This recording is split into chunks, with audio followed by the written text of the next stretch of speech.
ಸೌಂದರ್ಯ ಅಂದರೆ ಬರೀ ಒಂದು ಮುಖವಲ್ಲ, ಅದು ದಕ್ಷಿಣ ಭಾರತದ ಹಾಗೂ ಕನ್ನಡಿಗರ ಹೆಮ್ಮೆ. ಇವತ್ತು ಎಷ್ಟೇ ಜನ ಹೊಸ ನಟಿಯರು ಬರಬಹುದು, ಆದರೆ ಆ ಸೌಂದರ್ಯ, ಆ ಕಳೆ, ಆ ಸಂಸ್ಕಾರ ಮತ್ಯಾರಿಗೂ ಬರೋಕೆ ಸಾಧ್ಯವಿಲ್ಲ.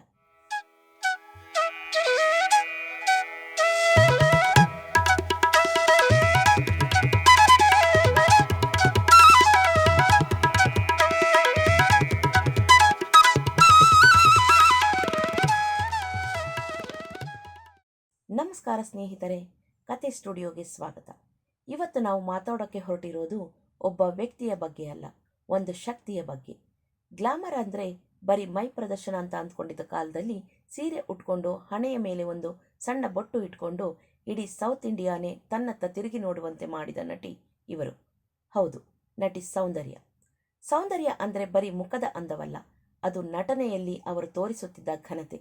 ಸಾವಿತ್ರಿ ಅವರನ್ನು ನೋಡದ ನಮಗೆ ದೇವರು ಕಳುಹಿಸಿದ ಇನ್ನೊಬ್ಬ ಸಾವಿತ್ರಿ ಅವರೇ ನಮ್ಮ ಸೌಂದರ್ಯ.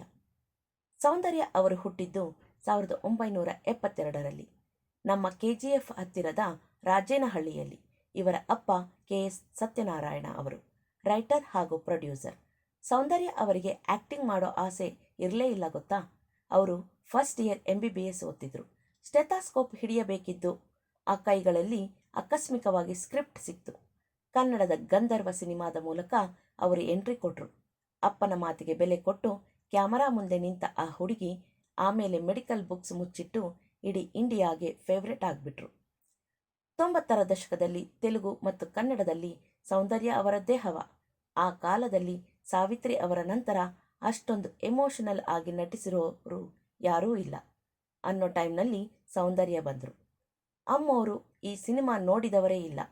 ಟಾಪ್ ಹೀರೋಸ್ ಜೊತೆ ಆ ಕಡೆ ಚಿರಂಜೀವಿ, ನಾಗಾರ್ಜುನ, ಈ ಕಡೆ ನಮ್ಮ ವಿಷ್ಣುವರ್ಧನ್, ರವಿಚಂದ್ರನ್, ಹೀಗೆ ದೊಡ್ಡ ಸ್ಟಾರ್ಗಳ ಪಕ್ಕದಲ್ಲಿ ಕೇವಲ ಶೋಪೀಸ್ ಆಗಿರದೆ ಸರಿಸಮಾನವಾಗಿ ಪೈಪೋಟಿ ಕೊಟ್ಟಿದ್ರು.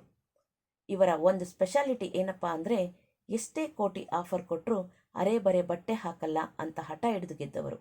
ಅದೇ ಇವರನ್ನ ಸಾವಿತ್ರಿ ಅವರ ಸ್ಥಾನದಲ್ಲಿ ಕೂರಿಸಿದ್ದು. ಸೌಂದರ್ಯ ಬರೀ ಸೌತ್ಗೆ ಸೀಮಿತ ಆಗಲಿಲ್ಲ.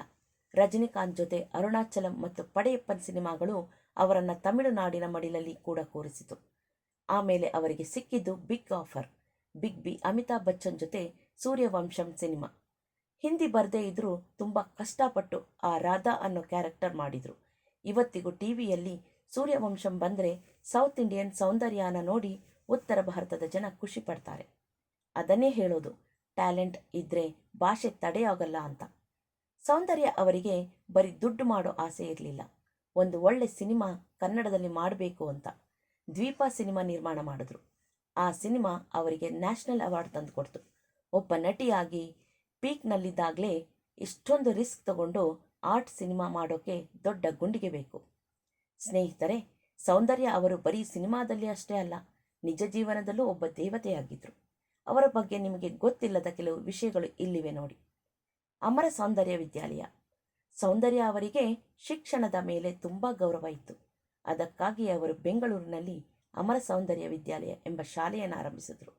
ಇವತ್ತಿಗೂ ಸಾವಿರಾರು ಮಕ್ಕಳು ಅಲ್ಲಿ ವಿದ್ಯಾಭ್ಯಾಸ ಮಾಡ್ತಾರೆ.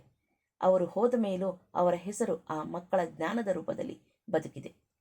ಅನಾಥಾಶ್ರಮಗಳಿಗೆ ಗುಪ್ತದಾನ. ಸೌಂದರ್ಯ ಅವರು ಯಾವುದೇ ಪಬ್ಲಿಸಿಟಿ ಇಲ್ಲದೆ ಎಷ್ಟೋ ಅನಾಥಾಶ್ರಮಗಳಿಗೆ ಮತ್ತು ವೃದ್ಧಾಶ್ರಮಗಳಿಗೆ ಹಣಕಾಸಿನ ನೆರವು ನೀಡುತ್ತಿದ್ದರು. ಅವರು ದಾನ ಮಾಡಿದ್ದು ಎಷ್ಟೋ ಜನಕ್ಕೆ ಗೊತ್ತೇ ಆಗ್ತಿರ್ಲಿಲ್ಲ.